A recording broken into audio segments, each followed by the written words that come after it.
Hi, everyone. Let's talk about audiences in writing. So I am in our current learning module on Blackboard, and I clicked on the Daily Goals slideshow. If you're watching this in 2023, the date you'll be looking for is 24 January 2023. And I wanted to quickly review some of the information you should have read for class about audiences. So the links I'll be looking at are from your reading assignments, or you can also find them from the Daily Goals slideshow as well. So the first thing I want to look at is this page from Saylor.org about particular audiences.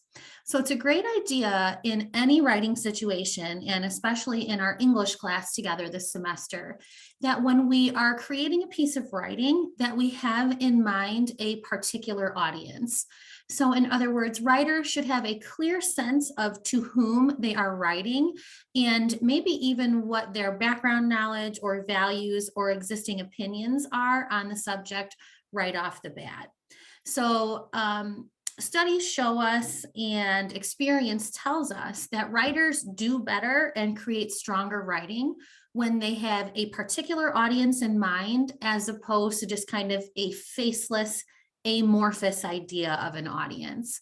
So let's see what Saylor has to say about audiences.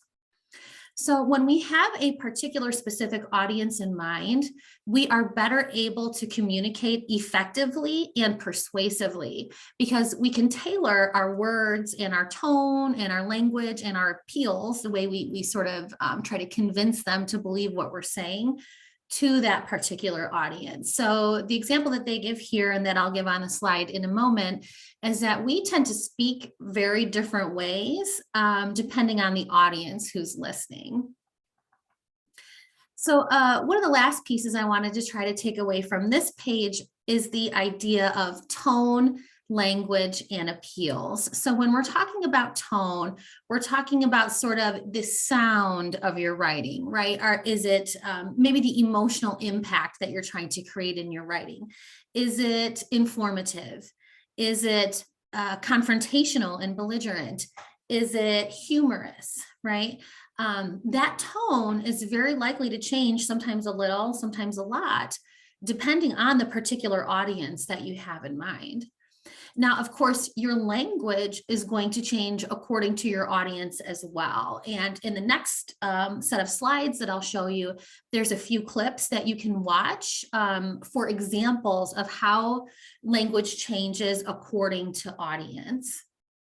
Lastly, when we're talking about appeals, we're talking about the rhetorical appeals. So things like ethos, pathos, and logos, which they discuss above that little email example here. So when we are talking about pathos, we're talking about emotional appeals. That's the appeal to the heartstrings, right?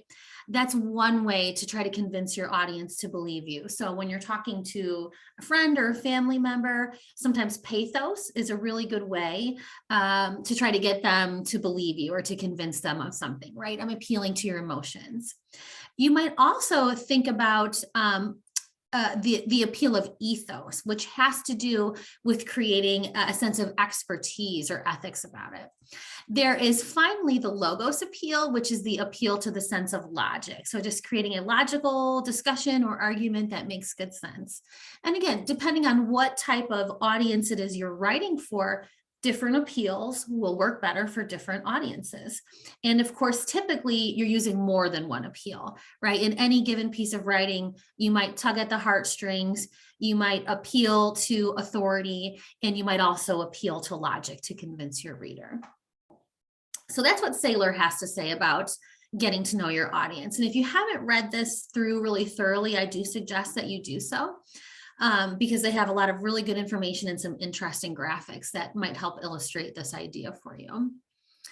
So next, I'm going to jump over to my second link here, if you're watching from the slideshow, which says Know Your Audience. And I just want to talk a little bit about finding out information about our audience and how we might best kind of approach them. So if you're looking at this on your own computer, I'm not going to take the time to share it in the slideshow here, but I have 3 links that illustrate how different speakers appealed to different audiences. So as you watch these clips, they're all really short. They're like, none of them are any longer than 2 minutes, and most of them are like 30 seconds. But as you watch these clips, just consider, What did the speakers know about their audience ahead of time? So for example, did President Obama know that he was probably going to be booed in this situation? Yes, he did. Right. And how did they use that knowledge? So President Obama kind of disarmed that audience, right, by making a joke at their expense. What effect did the words have on their audience at the time? What effect does George Lopez's clip speaking Spanish have on his audience? And what effect did that language have on you today as the audience? And then finally, in the last clip, somebody added some music to it. How did the addition of music impact the audience as they listened? So just some examples to consider. So what do we need to know about our audience? And you could think about this really for any type of assignment that you're doing in college. Of course, for English, of course, when you're giving speeches, but anytime you're creating a piece of writing or a piece of rhetoric, you want to have that audience in mind. So what can we think about? The number one thing we need to consider is the background knowledge of the subject. What does your audience already know that you don't need to repeat for them, that they're going to consider boring or redundant or condescending, right? And then also, what might be the gaps in their knowledge that you need to fill in order for them to understand what you're saying? So that can sometimes be easy to determine. It can sometimes be more difficult to determine. It's usually better to err on the side of caution and give more information when needed. But again, if you're speaking to, say, an audience of nursing students, you probably don't need to explain what diabetes is, right? They're probably going to possess that background knowledge already. So number one, think about background knowledge and what their background is. Number two, where do they come from? How old are they? What culture are they from? Maybe what's their religion? You might be thinking about demographics at this point. What is their level of education? What is their economic status? Again, sometimes these things are super obvious, right? I'm going to speak to group of retired people at my church. Well, you have probably a pretty good idea what their religious background and their ages are, right? Whereas in other situations, it may be less apparent. So sometimes you may be able to ask questions ahead of time, which will allow you to better tailor your writing to your audience. But in some cases, it may not be appropriate to ask questions. So it's not always a really cool thing to go up to somebody and go, hey, what's your gender? Or what's your sexual orientation, right? Like that can be really awkward and uncomfortable. So we want to, glean as much information as we are able to do respectfully, and then tailor our writing to that particular audience that we are under consideration for.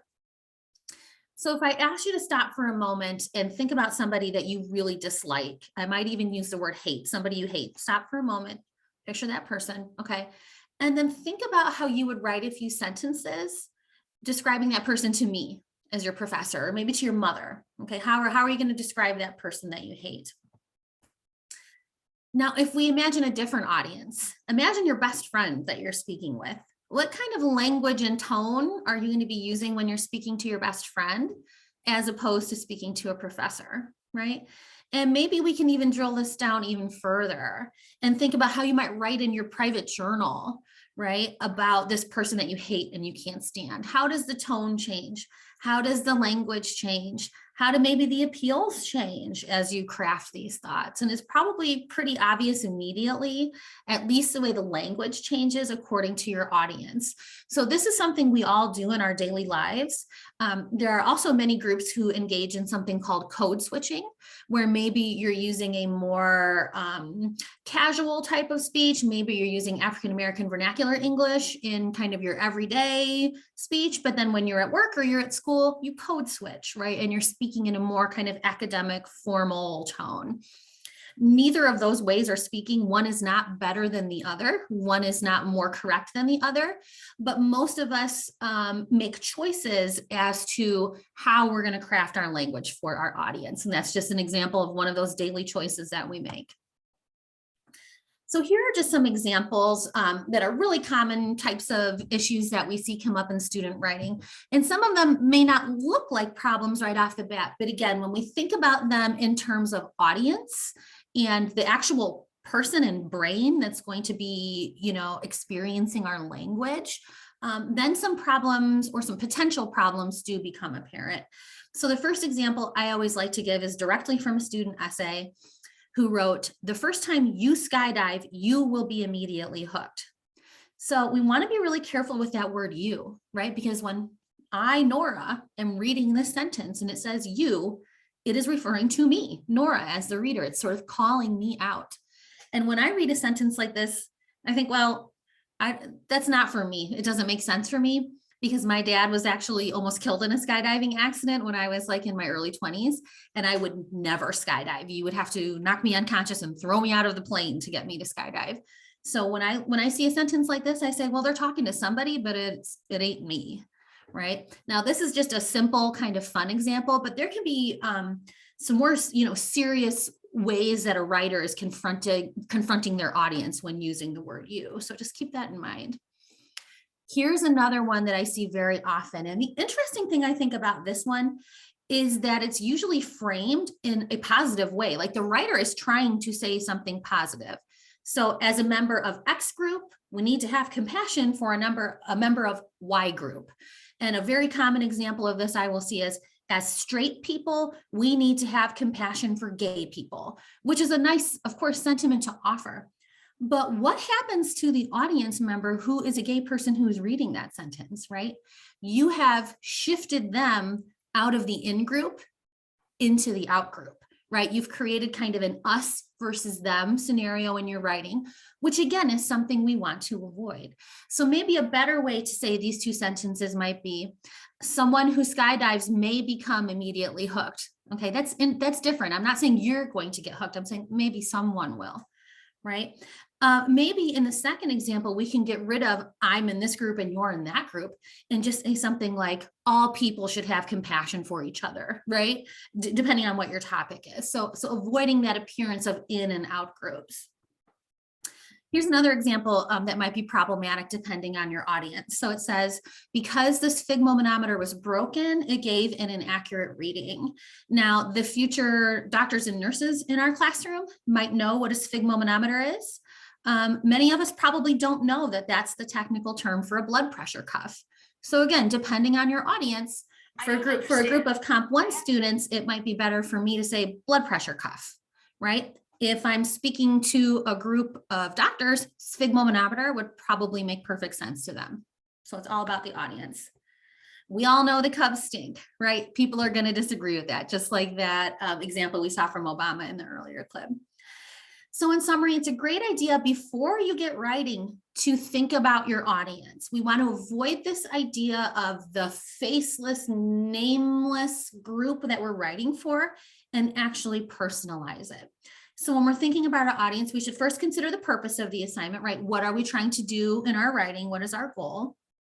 We will think about who our reader or our audience is, depending on, the medium through which we're sharing this information.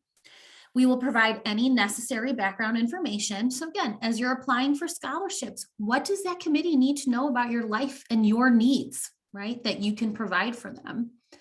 The demographics of your audience, let's keep those in mind. And always being careful not to alienate or offend our audiences. So again, we're not saying we should never say anything controversial, or that in other places in your life, you might feel the need to speak really strongly on a subject. But especially in academic writing, when we're hoping to open those doors of communication, we want to avoid alienation or offense of our audience. And finally, we should certainly not assume that our readership shares any beliefs, background, or characteristics with us unless we are positive that they do already.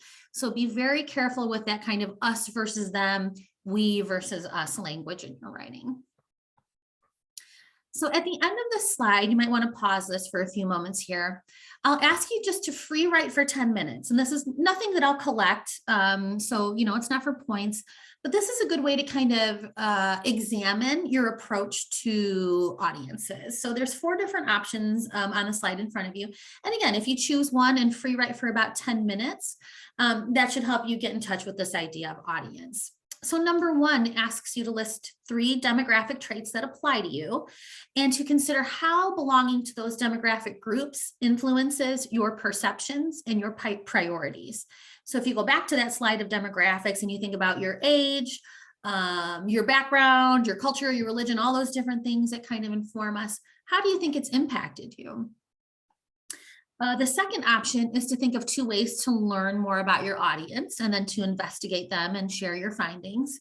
So if you're writing an essay in hopes of being accepted to a university, are you able to find out anything about the people who will be reading that essay? Can you get on their website and find out anything about them so you can make it more specific? If you know a bunch of chemistry professors are going to be reading your scholarship application for a chemistry scholarship, maybe you can massage that content to better respond to that audience, right? Number 3, you might think of a new group that you joined or a new activity you became involved in and how that activity influenced your perceptions. And then the last one I think is really fun. Usually when we start a new job or like join a new group, maybe go to a new school, to some extent we learn a new language, right? We learn the jargon of what it is that we're doing. So try to think of at least 3 words that outsiders would not know, and then share that with them and explain and provide examples. So just some things to reflect on in terms of audience. Coming back to the daily goals slideshow here. So you can see here just a couple reminders as we wrap up. Consider who is that particular audience for the personal statement. Remember that faceless audiences often provoke boring, meaningless writing, while some writers and businesses even do what they call creating a persona that represents their audience. So I have an example here from the College English Association. And some businesses and organizations who do a lot of writing will actually create posters of these fictitious people that they invent to represent their audience. And then as they sit in their offices or wherever they're conducting their work, they refer to these personas in order to give them a very realistic audience to respond to. So you can see here, I'm sort of scrolling past this quickly, but we have a named person who has several demographic characteristics. We learn what she's going to this website for in this particular example, and then we learn some characteristics about her. What are her considerations and what are her needs? And then the people who work for the College English Association, as they craft their content, will keep this persona of Lucy Edwards in mind as they write their stuff. So again, you might even think about crafting your own personas in different situations, whether it's just something you kind of visualize in your head, or whether it's actually like a poster that you create and hang by your desk and refer to that as you craft your content. I know another group that does that quite a bit is social media managers nowadays. So I'm more old school. I think of it more in terms of writing, but definitely there's a lot of social media people who are keeping personas in mind as they're crafting their content. So once you've had a chance to think about audience, done some free writing and done some reflecting, you are ready to revise your personal statement with your audience in mind. So I'm on the second to last bullet point here. So you might consider first doing some free writing about your audience, or possibly even crafting a persona as you continue to write and revise. And that persona should capture what you consider to be the key attributes of your audience. So once you're done with that last revision with audience in mind, if you have any time left, you can, of course, finish up those final revisions. And just keep in mind, again, if you're watching this video in January of 2023, the personal statement will be due Tuesday, the 24th by 11:59 p.m. So if you're watching this in a later semester, just check your unit overview document to see what's upcoming. I also, for my current students, have a reminder of stuff that's upcoming for class on Thursday. So thank you for listening. If you have any questions, just let me know and have a great day.